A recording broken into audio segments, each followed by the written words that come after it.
vendredi dernier, vendredi noir pour les opérateurs de tickets restaurants. Oui, après cette information d'un média au Brésil, selon laquelle le gouvernement envisage de totalement remodeler le monde des tickets restaurants dans le pays. Alors, conséquence en bourse, Edenred a plongé de 16%, moins 9% pour Pluxee, car leur modèle est menacé, Étienne Braque. Selon les informations de Otimista, qui est un média brésilien, 2 pistes sont privilégiées. Une première piste qui viendrait à mettre de nouveaux acteurs, mais qui utiliserait les infrastructures des acteurs existants.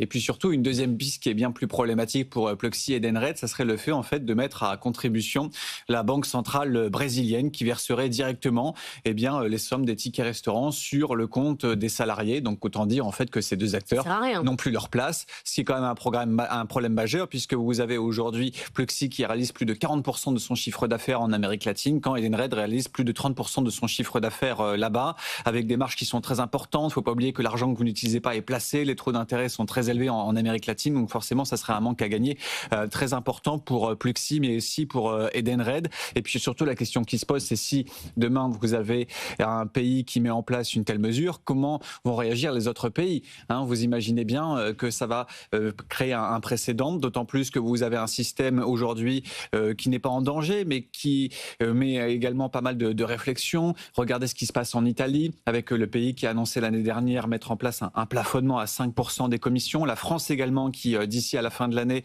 va annoncer de nouvelles mesures en ce sens, et donc des titres qui n'arrêtent plus de plonger, avec désormais Edenred qui perd 40% l'espace d'un an sur des plus bas de 2018.